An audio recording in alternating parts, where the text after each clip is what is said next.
First, a tip confirmed. The Assistant Commissioner for Road Policing, Stephen Lean, will leave the police force to become the Speed Camera Commissioner.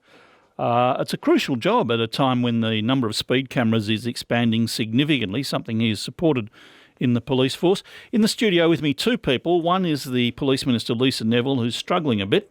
She's got laryngitis, but we'll try and get a few words. And the Assistant Commissioner, Stephen Lean himself. Thank you both for coming in. Morning, Neil. Minister, what is the decision and why? Look, Stephen has 40 years experience in Victoria Police, has seen firsthand the impact of road trauma, and he knows the importance of the confidence the community have in the camera system. So I think he's rightly placed to really take us into the next period around monitoring and oversight of our camera system.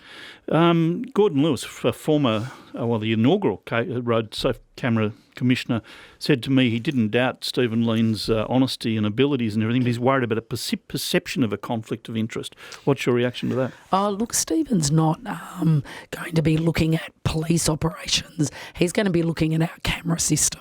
And I think, no one is more best placed to understand how critical bringing speed down is to our road toll. So I think he's going to bring that oversight and transparency we need.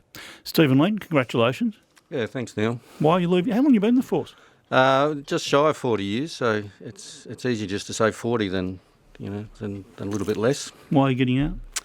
A few reasons. I think I've had a fair run, make way for some other people at the moment. I think I'm going out at the top of my game. We talk about sports and careers and other things. I think I'm going out at the top of my game, and this is an opportunity for me to pick up this role. So it's not a full-time job, it's a part-time job, and I sort of joked with some of one of your reporters recently about what else I would be doing, so it gives me an opportunity to think about what else I might be able to do in my professional life. When do you leave the force? So I'll finish up at the end of the first week of December and start the new job pretty much straight away. How many days a week? 3 days a week. Any idea what the other jobs will be?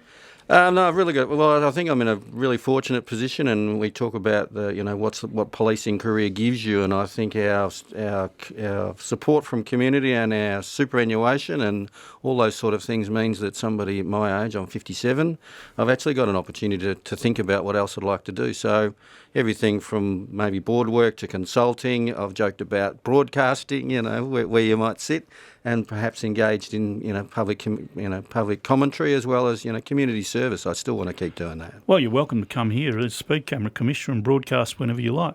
You've been a very strong supporter of the speed cameras, correct? That's no doubt about that. You want more? I think it's really important for two reasons. One is it's around it's about the digitisation of the police business. It's about taking frontline police away from things that we can do through technology and then leaving them to do the other things that all your callers and yourself talk about. Is about being seen and responding to high risk and high profile issues that they need to be seen at and need to be seen to be doing. And the other part of it is that speed cameras actually do save lives. What about the perception of a conflict of interest? And nobody is questioning your integrity or your ability. I'll make that clear. But as Gordon Lewis said, there can be a public perception that you're the fox in the henhouse, in charge of the henhouse. Well, I think part of that comes with the territory. I'm not alone as an ex-senior police officer that's moved on to high-level jobs within government and advising government. I know. Yeah, but this one demands scepticism, doesn't it? I mean, I suppose that's fair. I suppose the proof's in the pudding, isn't it? Is about I won't step away from the role and how important it is. I think speed cameras do save lives, but I also firmly believe that we have to take community along with us on these endeavours. And if we lose the confidence of community, then there's no point rolling out, this 50 to 70% increase in speed cameras over the next 3 years, because people will just, people will just opt out or find ways that they can avoid them. It's that big, is it? A 70% increase? 70% increase over the next 3 to 4 years, yeah. So that makes your job even more crucial as Camera Commissioner, though. If people come to you with a complaint, and many of them over the years have been ill-founded, some of them have been very expensively correct, like the Western Ring Road and a few others. They need to trust that you will not be dismissive of them. Yeah. I get that, and part of that is about my professionalism. So, I come from a career of 40 years where I've done lots of things. I was the Assistant Commissioner in charge of professional standards. I've worked in corruption investigation at other levels as an investigator. Academically, I'm a qualified lawyer. I've been admitted to practice, so I come from a really broad base of profession, not just about policing. So I bring that to the job, and I think that's with anybody that comes into the role. What I bring compared to other commissioners is probably that deep understanding of police technology and where it's coming from. And the other part around it is actually about understanding, directly with community about, what sort of issues they will raise and how we can treat with them. Well, as Camera Commissioner, you have the advantage of knowing the business inside out already, where a lot of, including Gordon Lewis and John Voyage, when they took over, didn't really know it inside out and had to spend time getting their feet under the desk. You don't need to do that as much. What are your main issues or concerns with the cameras? Look, the first issue is around making sure that the confidence continues in the cameras, and part of that confidence is giving people the opportunity where they want to, is to make complaints and to address those issues fairly and openly. So there's an opportunity to do that. So anybody wants, there's capacity for people to make complaints to the Speed Camera Commissioner, and there's a process there, and we have to make sure that process is followed. There's a small office, but we'll make sure that people are treated with dignity and respected when they raise their issues. John Voyage was concerned about a bit of a loophole where businesses could cop fines for drivers rather than attaching the demerit points to individual drivers, even though it's a significantly higher fine. Does that concern you? Yeah, well, it does, and in my present role, I've spoke to John a lot about this, and we worked it through. I worked very closely with John around this, and been fortunate enough since John retired. I've had a few conversations with John, so he's given me some inside knowledge around some of both what was in his report, but also what was behind it and his thinking. I'm very supportive of where he landed on that. I think it's a loophole that was missed, and we have to make sure we fix it. So how would you fix it? What that would require legislation, obviously. Yeah. But what would the aim be? That if a business is booked, what happens? Well, there has a to be business car is booked. There has to be some accountability back to the owner of the vehicle, one way or another. Now, there's a number of mechanisms. I've got the Minister beside me. I appreciate she's got laryngitis, so she can't say too much, so she might be a good time. But the issue is around, there's got to be more about logbooks and accountability for how people keep them.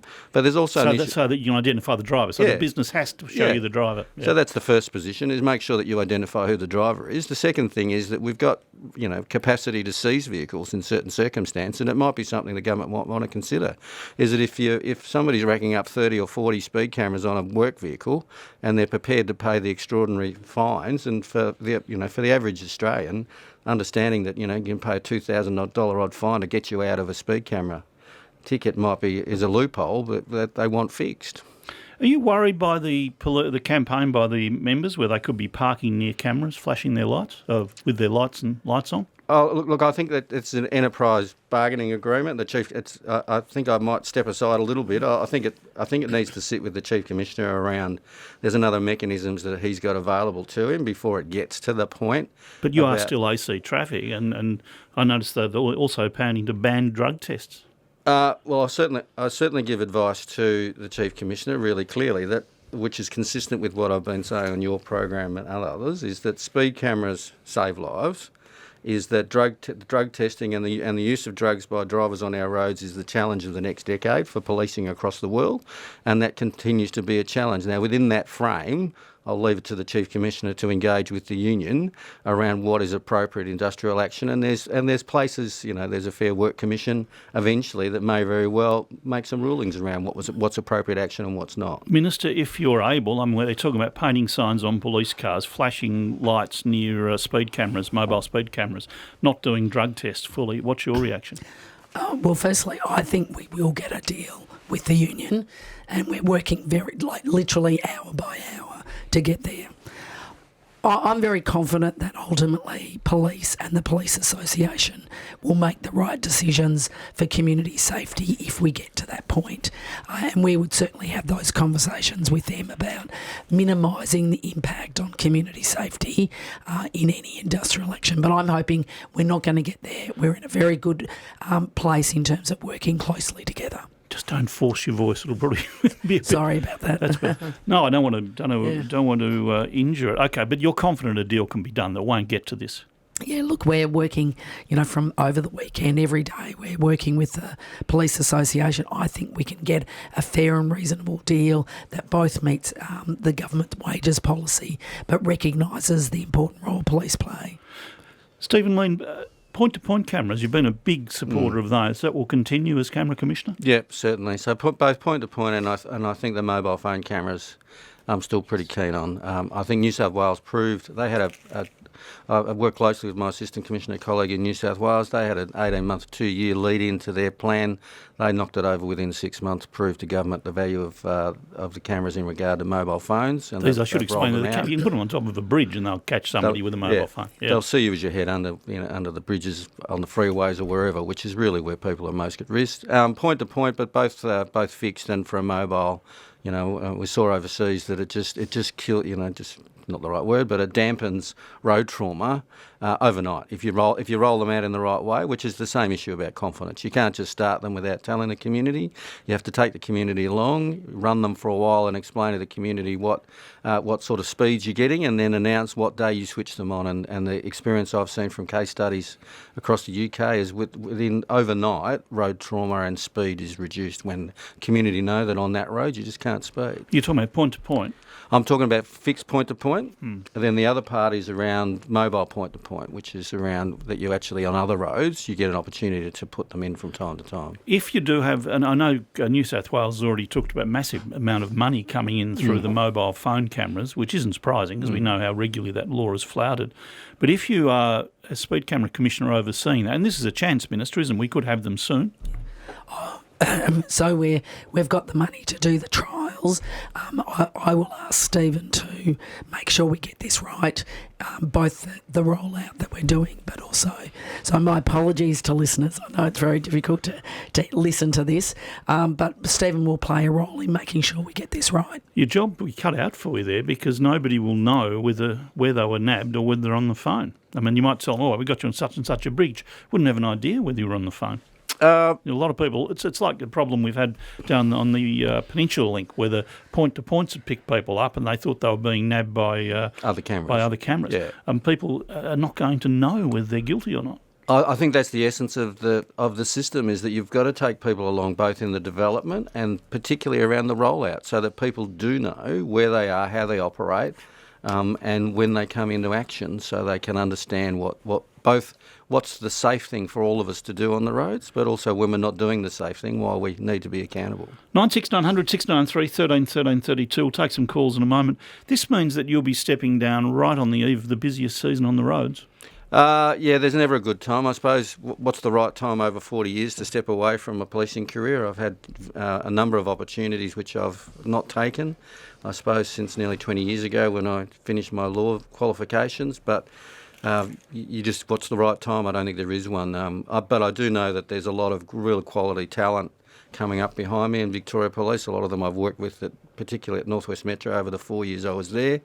And I'm sure that I can see 5 or 6 talented people that will step in tomorrow that will, if I spend a little bit of time with them, I'm sure they'll be off and running. You must be disappointed, though. You're leaving after a very bad year on the roads. It's probably been the hardest issue this year around. And it's also an issue about whether I go or whether I don't. And I think there's some consolation in this role. What's probably attracted me to it is that from a road trauma point of view, I've still got an opportunity to actually play a role in reducing road trauma.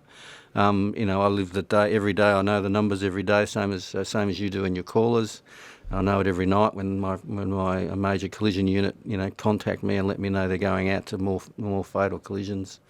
So it's been a very tough year for all of the community, particularly for those families. Where 57 more people lost their lives, so there's 57 more families than last year that have had to go through trauma. So my trauma of trying to deal with the issues compared to them is nothing.